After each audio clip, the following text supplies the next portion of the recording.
Hello again, I'm Robert Fitton, continuing the deep dive into 1992, reviewing and ranking 215 albums from that year.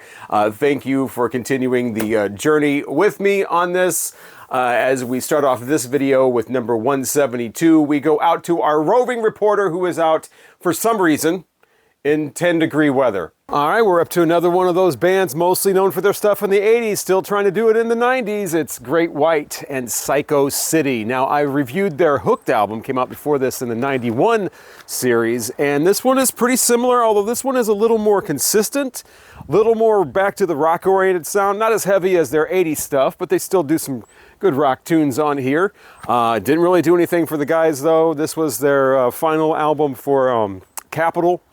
And it really kind of plays as something, again, I say this a lot about these albums, but this is another one where if it was on in a bar, somebody's playing this on the jukebox, I don't think anybody would demand that it be turned off. It's not weird. It's not, oh my God, what the hell is that? It's very serviceable, just like a lot of these albums like this that were coming out in 92, but it's nothing special. And the thing about this one is, these songs on here are way long. There's like 7-minute, 8-minute long, it's like 4 or 5 of them, just way too long. And, you know, I like a good 7-8 minute long track, that's fine, but there's got to be a reason for it. It's got to warrant being that long, you know, and these are just seem like they're just basic rock tunes that just go on and on and on and on with the instrumental part and don't really go anywhere, don't really make any big changes, don't really take you anywhere, go any different paths, you know. And so there's really no reason for some of these songs to be 7, 8, 9 minutes long on here, but there's some decent stuff on here. Never Trust a Pretty Face is pretty solid, you know, heavy rock and roll tune. Big Goodbye was a single. That's not too bad, but nothing compares to, you know, their cover of Once Bitten, Twice Shy, or, you know, any of those songs like that, Rock Me, or any of that from their, you know, their glory days. But these are just kind of okay, Great White songs, you know. I think if it was 1988, these would be these would be B-sides, you know, basic, you know, later on in the album kind of tracks. But yeah, way too long. And you can't blame the grunge, man. I keep saying it. You can't put it all on the grunge coming in because, you know, I mean, what about Aerosmith? What about the Black Crowes? What about AC/DC? What about this new band Jackal? They were all big, successful, having straight ahead rock tunes in 1992.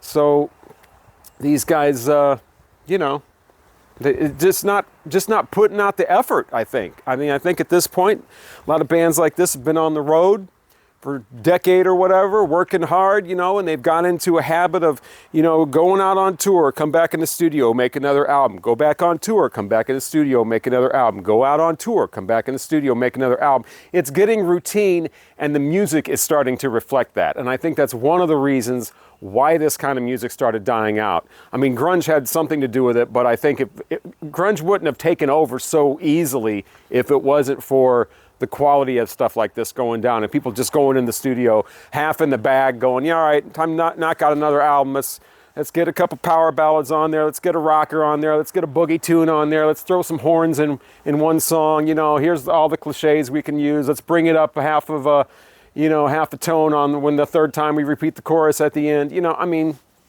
although there are no horns on here, though, I will say that. Great White, Psycho City starts off with the title track and the mobster on the phone on an answering machine dropping a couple of F-bombs. And so I think that was their way of kind of being edgy. But that's about as edgy as this gets. All right, are you ready to get hardcore with the band from Queens called Sick of It All? And Just Look Around was their second album, came out in 1992.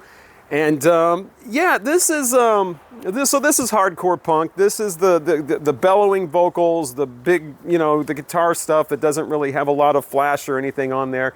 They're just angst ridden, just belting it out, song after song. This was the album that got them noticed by a major label. I think it was East West that they went to after this. And I actually like some of their major label stuff a little more than this. This is very raw. This is very much, you know, just a bunch of kids just busting it out. I think this plays better when you're 18, 19 years old than when you're in your 40s or 50s, especially if you've never heard them and you're discovering them. You're probably not going to be like, yeah, okay, this is a little past, a little pre for me. I'm kind of past this at this point, but I remember being, 18, 19, you just crank this up and all the lyrics are about, finding out that politicians are corrupt and the government's corrupt and it's all bullshit, and you know, going up against you know, the powers that be and stuff like that. And by this age, I figured that out a long time ago. So it's like you don't say, oh, so you mean racism and homophobia and you know,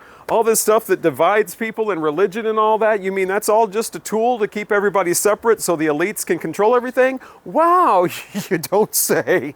But you know, when you're 18, 19, you're just figuring that thing out. You're figuring out how the world works and how the country works. You got to scream about it, and that's what these guys do.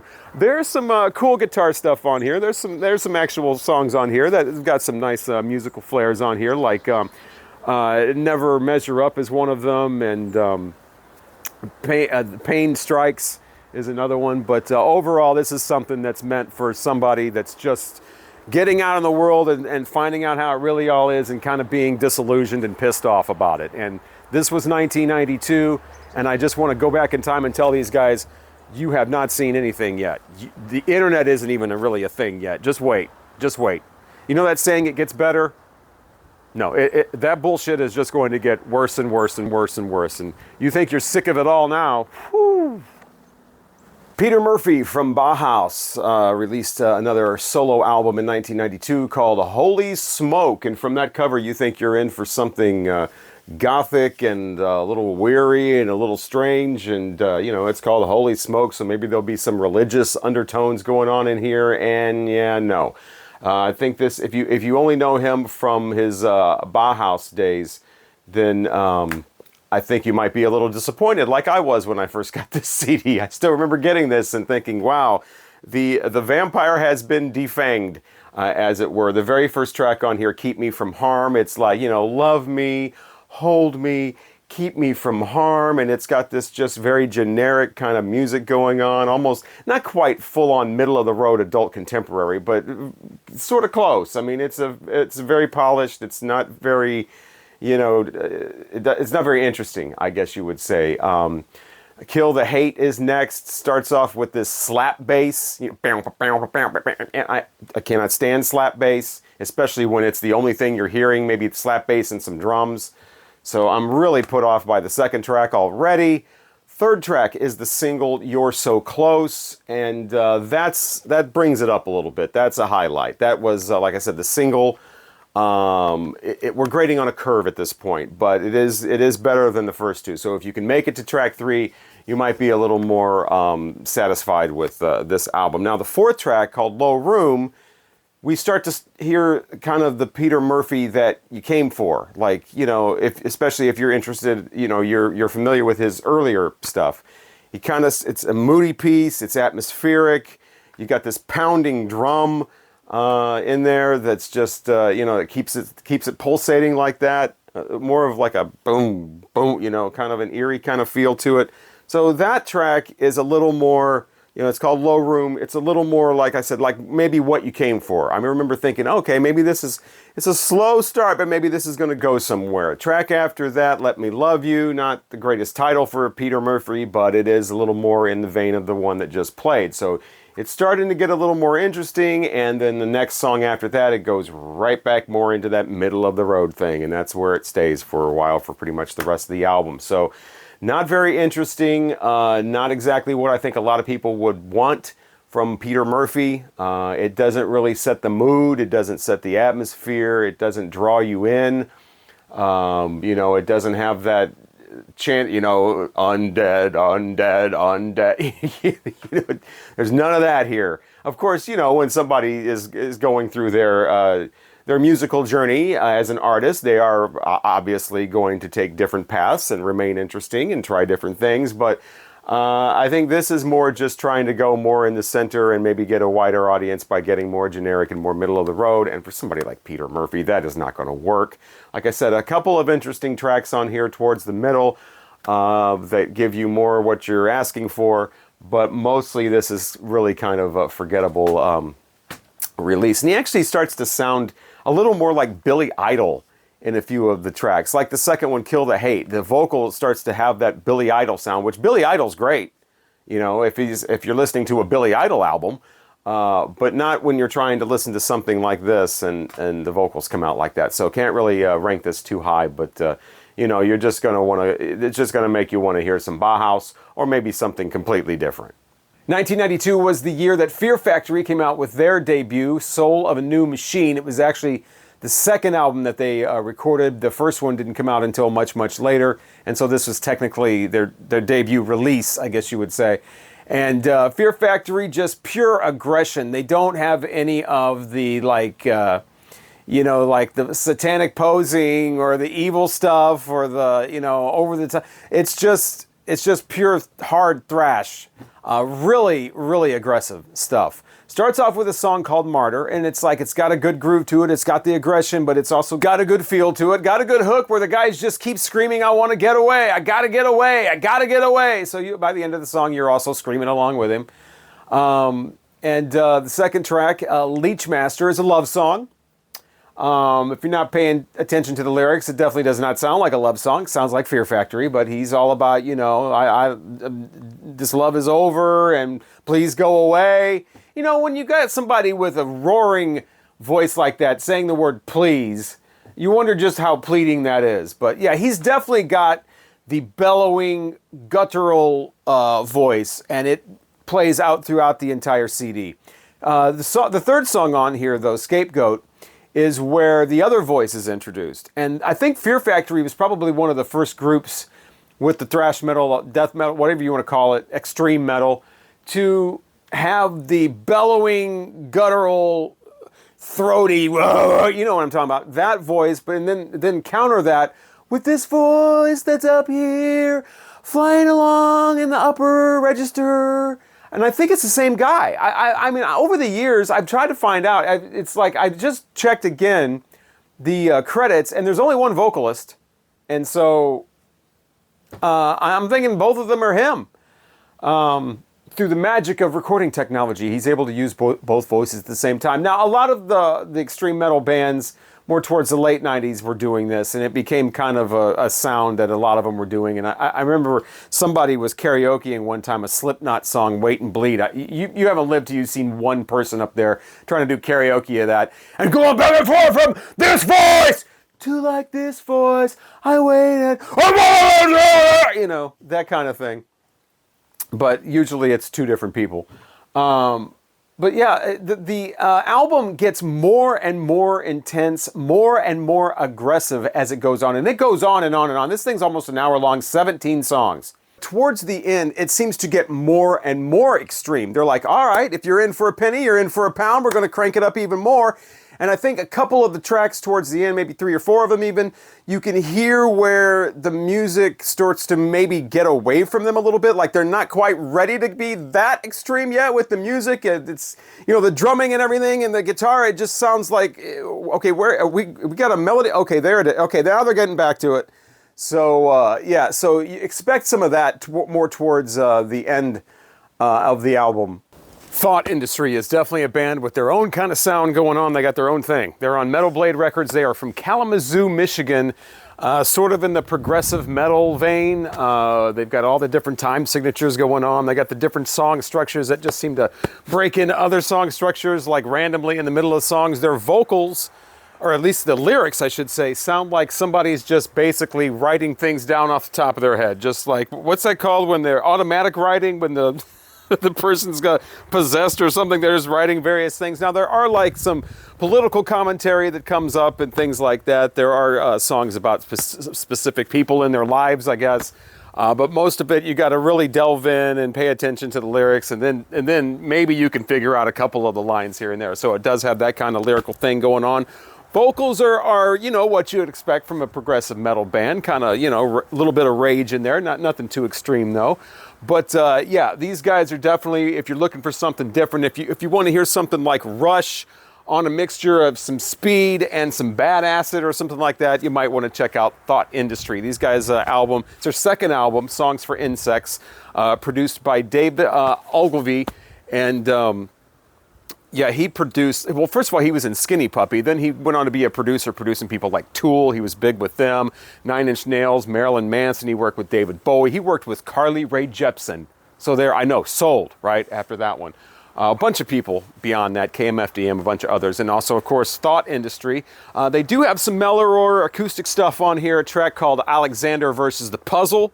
Yeah, exactly. With titles like that, you know you're in for something a little different. Alexander versus the Puzzle, kind of a mostly acoustic type of thing. They do have a couple of mellow tracks towards the end. The mellow stuff towards the end I don't think works as well. They seem to be a band that's fit for just going way out with their own kind of thing. So if you want something a little bit different but still aggressive, progressive metal type of thing, you might want to check out Thought Industry and Songs for Insects, but it's probably not for everybody. But they do have some nice double kick drum going on, some snare going on, so check them out. Up next, I'm up in the rankings to the band Flotsam and Jetsam and their album Cuatro. I would assume, one can assume that this is their fourth album. Flotsam and Jetsam, popular a lot for being the band that Jason Newsted started off in before he switched over to Metallica. Of course, he is long gone from Flotsam and Jetsam by 1992. And they have kind of taken their sound from more of a thrash metal thing to more of a straightforward metal thing. You can even hear, I think, a little bit of Metallica in some of the songs, especially The Message, the song on there called The Message, where they just kind of, ooh, they're getting really popular, just lift a little bit of their sound and put it on yours. That's understandable, though. Metallica was huge. They had just blown up. They had changed the sound of popular hard rock, and so a lot of bands were kind of, get a little piece of that action. But Flotsam and Jetsam, basically, if you don't know what a Flotsam and Jetsam is, it is wreckage from a ship. The Flotsam is what happens when the ship disintegrates and the pieces go everywhere, and the Jetsam is what they were throwing off the ship before it crashes to lighten the load. So that's what Flotsam and Jetsam is. It's also the band that's doing this album that we're talking about right now. So great musicianship in here, nice themes. You got all kinds of political stuff going on in the songs. You got the, I was raised wrong and now I'm rebellious. You got that coming up. You got secret agents, like in the song Double Zero, kind of reminds me of a harsher version of Talking Heads' Life During Wartime, where, unfortunately, the guy's a spy. He's going around different countries, and he's some sort of like saboteur, or maybe agent provocateur, or something like that. He actually has to kill his own best friend. That was sad. But yeah, so that song's in here. So a lot of great themes in the lyrics. The music's got nice little touches in it, nice little guitar riffs in here, exciting stuff going on that just kind of pops up in various songs, like Never to Reveal is one of those. Good stuff. There seems to be something missing, though. There's just something that I can't quite place that doesn't really draw me in and make me think, wow, this is a great album I've been not hearing for quite a long time. I mean, I was familiar with some of the singles that were on MTV. They got on Headbangers Ball. We played a couple of them in college later on in 93 and 94. But there's just something about them that it's not quite gelling. Maybe it's the vocals. I know some of the vocals, when it gets down in the register, the sands of time, it's that kind of thing. And a fantasy, the earth revolves. It's that kind of thing. I'm not really into that. But mostly it's these kind of soaring vocals, but he, kind of theatrical, but he kind of stays in the same pitch the entire time. It's impressive while he's in that zone, but he never really leaves that zone. But I don't know if it's the vocals or what it is, but there just seems to be an ingredient that is missing, some sort of je ne sais quoi that I cannot quite, like I said, can't quite place. It is just not pulling me into this music. Probably need to hear some of their other stuff, maybe their earlier stuff when it's a little heavier, a little faster. But this comes off as a little bit more of a progressive metal type thing, which I'm not a fan of. But I can see how it's technically, you got to have some skill to be able to play this. It's not just your usual 4/4 time banging away on the drums and simple guitar riffs and chords and whatever. There's definite talent involved here, but it's just not doing it quite for me. I'm not really sure what it is about this album. But last track is called Ain't Nothing Gonna Save This World. That's a great sentiment to wrap up the album, but it is a nice kind of Armageddon type kind of track with all kinds of sound bites going on, and this just kind of confusion that's like the end of the world or something like that. It's not extreme or anything like that. It's not like blowing you away, but it's just for this album, it's a nice way to wrap that up. But all kinds of nice theme, great musicianship, skill for players. Is just something about it I can't quite place that's just not hitting it home for me. And this review is actually kind of similar to the previous one. Completely different music, but in that same vein of, the band is great. They're from my home state. They got a lot of the ingredients that I usually like. Everything is there. But for some reason, it just doesn't work for me that great. I mean, they're okay, but, like I said, a lot of the things going on. But for whatever reason, it just doesn't click with me that much. And the band is Material Issue, and their album called Destination Universe that came out in 1992. From the Chicago area, which isn't, super close to me, but it is we're in the same state, basically. And yeah, power pop kind of stuff, very catchy, some nice melodies in here. It's a decent band, they can play. The lead singer is vocals, and it gets a little sing-songish every once in a while, but it's okay. But for whatever reason, it just doesn't, I'm not into it. I'm listening to this and I'm like, yeah, I probably should like this. Yeah, this is the kind of thing that's, but it just doesn't connect. It's not doing it for me. I can hear some of the Cheap Trick in there. Of course, another band from Illinois. They're trying to do that kind of power pop thing. A lot of songs about girls and things like that. Now, they don't overdo it like they did on their album from 91 that I talked about in that series called International Pop Overthrow, where literally like 4 or 5 songs have girls' names in the title. And they're just, every song is, oh, well, Vicky, I love you. The next song, oh, Alice, you're great. Next song, oh, Jennifer, you're my girl. Whatever. That got ridiculous. But this one, they abandoned that. But yeah, for whatever reason, I mean, there's not, like I said, nice melodies on here. There is some kind of lovey-dovey stuff, and some of the lyrics do get kind of contrived. I want to be your everything, and I want to give you everything to be your everything, or whatever. We don't necessarily need all that.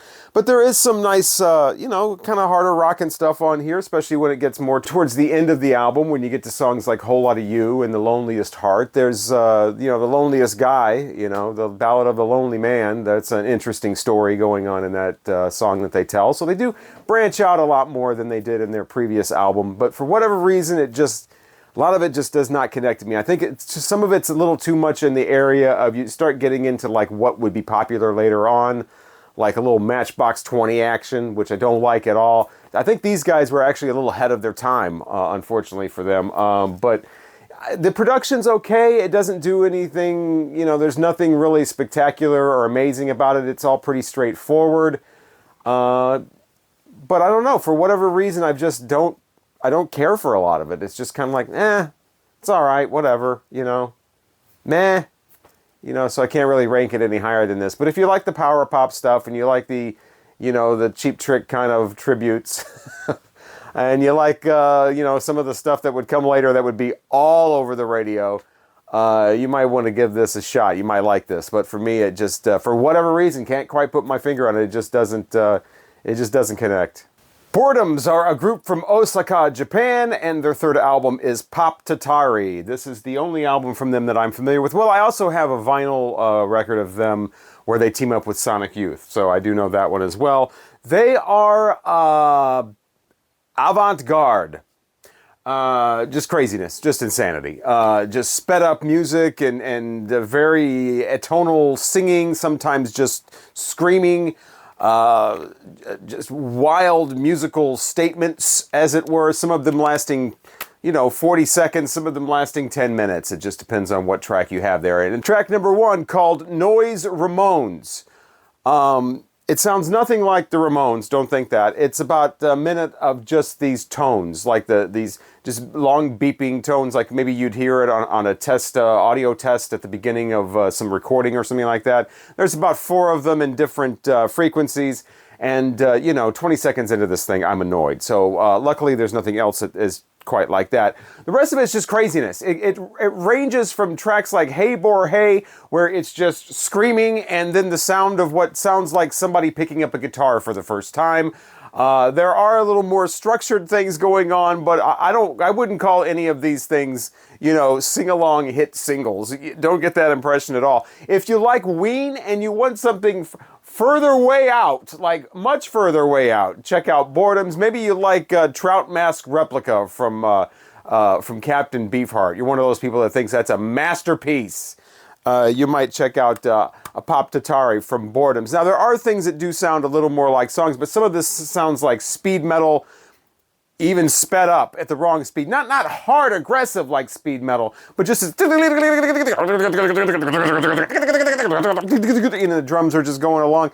You got tracks on here like Chiba that's like that. That goes on for 9 minutes, but it does have some sort of structure to it. You might have to listen to it a couple times to pick up on the structure, but it's there. BOGO is another one that's like that as well, where you kind of have to listen a little bit to get the feel of it, but then you're like, okay, I can see there's a song there. There's some melody there. I don't know if you'd call it melody, but it's definitely not for everyone. Definitely something different, and it would probably help if you spoke Japanese so you could understand exactly what they are screaming or whispering in some cases. So whispering going on. There's frantic screaming.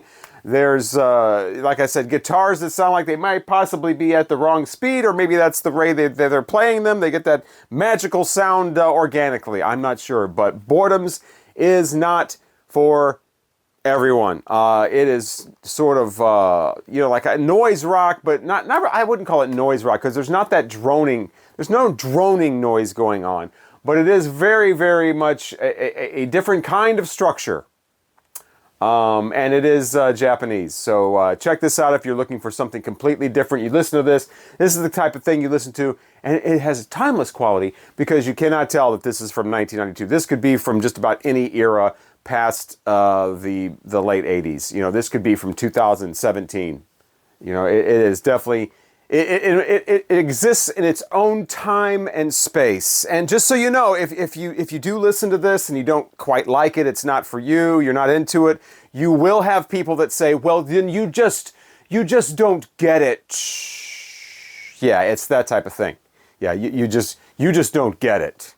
All right, it's a band from Liverpool now, and no, it is not the Beatles. It is the Lightning Seeds, and the album is called Sense. I believe this is their second album. When I first got this, back when it was very first out. It was when I was going around trying to find all kinds of new music and just buying things based on what I'd read and things like that. And I remember thinking for some reason that these guys were more in line of something like Ned's Atomic Dustbin or something like that, the Inspiral Carpets or something like that. And this is more just straight up pop music. This is very light stuff. It's arranged well. The music on here is great. Each song kind of works really well with the arrangements and the instruments and the melodies and everything. They've each got their own character or whatever, but a lot of it is just not my cup of tea. The lead singer here, these are two guys basically, and the lead singer sings in this very, well, to use an English term, a very posh manner. It's all very lilting and very proper and, oh, I'm up here, and there's a song on here called Blowing Bubbles, for God's sakes. These are two grown-ass men, and they got a song called Blowing Bubbles. They got another one called Tingle Tangle. It all gets a little precious with the vocal style, but as far as just straight-ahead pop music from England goes in the early 90s, it's not too bad. The music is, like I said, very melodic and well mixed, well organized, well arranged. So they definitely know how to write a memorable tune, but if you're doing things like that, I prefer it to be contrasted with some different kind of vocal, like the Pet Shop Boys do when they have that synth pop going on, but their lyrics and their vocals are very sarcastic and cynical, that kind of thing. And this does not do that. This the vocal stylings take the pop, the beautiful pop melodies and just ratchet them up so that they're even more beautiful. And we're up here and, oh, the life of Riley. That was the single off of this. I don't think this did too much in the U.S. I'm not sure what it did in the U.K. But yeah, the Lightning Seeds are who they are. The album is called Sense. It's a lot of lush, like I said, well done pop music, but it's not really in my lane. I remember being kind of disappointed when I first got this, but maybe you will like it. If you like songs that have very dismissive, aloof lyrics like, I hate war, it ruins the conversation, then the Lightning Seeds Sense might just be for you.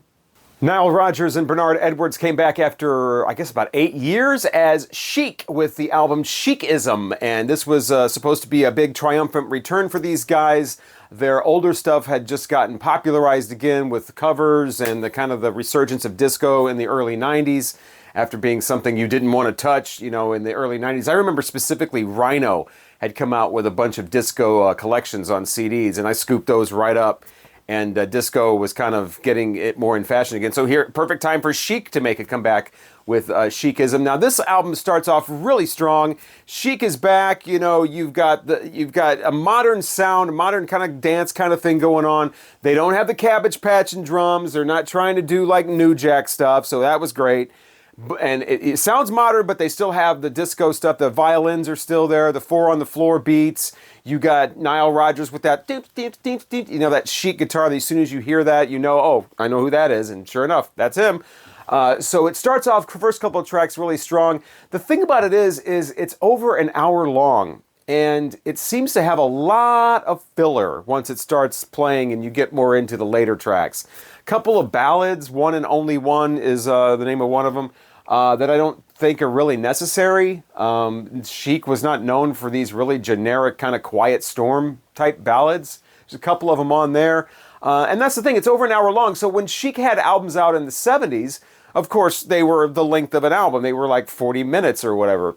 And they usually only had like 5 songs on them because they're, you know, 8-minute disco songs that were, you know, the couple of singles became hits. They would be edited down to 3.5 minutes for the single. And that's what most people wanted to listen to anyway, in their home at least. You go out to a club or whatever, they're going to be playing the, you know, the big 8-minute version or a 25-minute long club mix. There's, you know, rapping on here in the middle of a song called Something You Can Feel. I don't know if we need really generic early 90s rapping.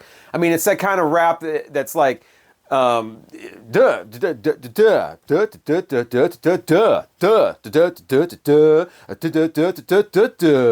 that kind of rhythm with it. I mean, obviously there's words. Put your whatever words you want in there. It's all the same. But I don't know. Didn't need that. So a lot of filler on here. It overstays its welcome, definitely.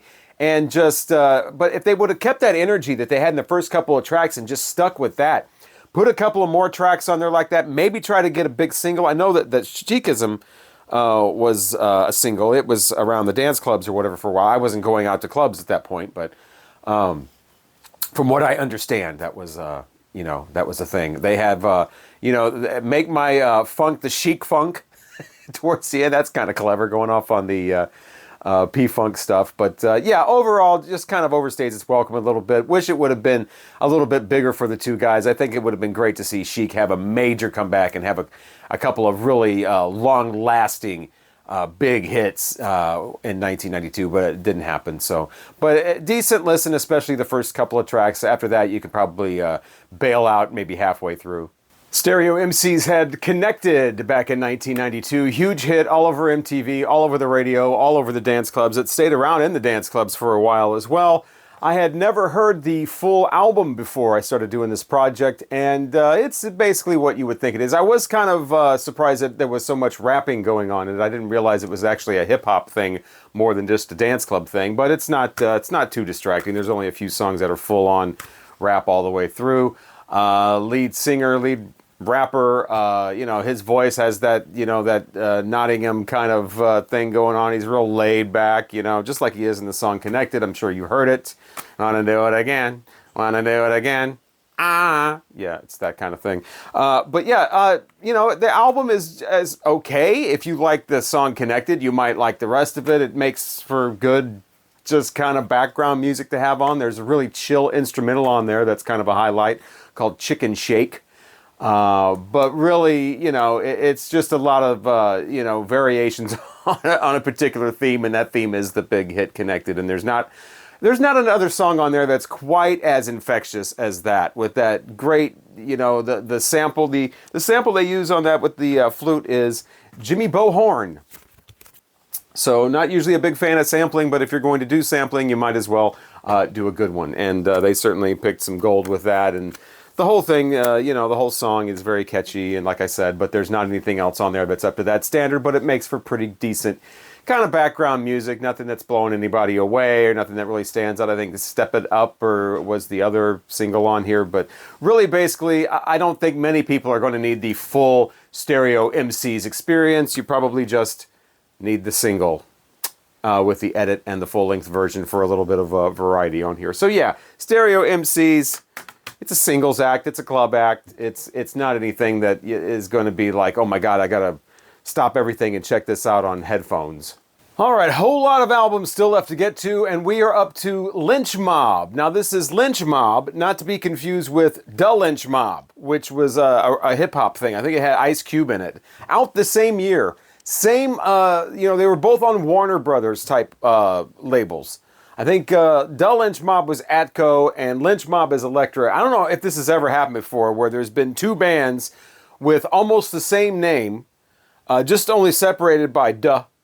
And both on pretty much the same parent label, released the same year. So yeah, this is just Lynch Mob, named of course after the guitarist George Lynch. And this is their second album, self-titled. And it's a pretty basic rock album, especially for 1992. We're just basic rocking here. We're not doing anything flashy. We don't have any really thing to like hook on to and be like, oh yeah, that's the album that does this. Or oh yeah, that's that incredible whatever. It's just your basic rock album. And it's named after the guitarist. And you'd think an album like this would really have some nice guitar work on it that really stands out. It's like, man, the killer solo in whatever track, check it out. And it really doesn't. It just is. That's the main thing that surprised me about this, because I wasn't familiar with it at all. I know they had a song called "Wicked Sensation." That was before this on the first album. Different lead singer, actually. Their second album's got a new guy. He's got kind of a pukey voice a little bit, but it's he's all right as a lead singer. They got basic rock stuff. "Tangled in the Web" is the second track. That's where the horns come in, blasting on like the beats. Just beat blasting horns. Don't know why we needed that. It doesn't fit really. They got a little bit of an AC/DC touch on one of the tracks called "No Good." They get a little Bon Jovi in there on another one called "Cold is the World" or something. "Cold is the Heart," I think. Cold is the heart with no love as it sits on the face of the world. That's the lyric. What the hell is that? Cold is the heart with no love when it's just sitting on the face of the world. I don't think Bon Jovi ever sang anything like that. But yeah, Lynch Mob, if it's on at a bar or on at a party, it's not the kind of thing where somebody's going to go, what the hell is that? But it's also not the kind of thing where somebody's going to go, oh, wow, what the hell is that? It's kind of in between there. They do a cover of Queen's "Tie Your Mother Down," which you don't cover Queen unless you're going to cover like "I'm in Love with My Car" or something, and then you don't even do that. But yeah, don't do "Tie Your Mother Down." Freddie Mercury has just passed away at this point, and I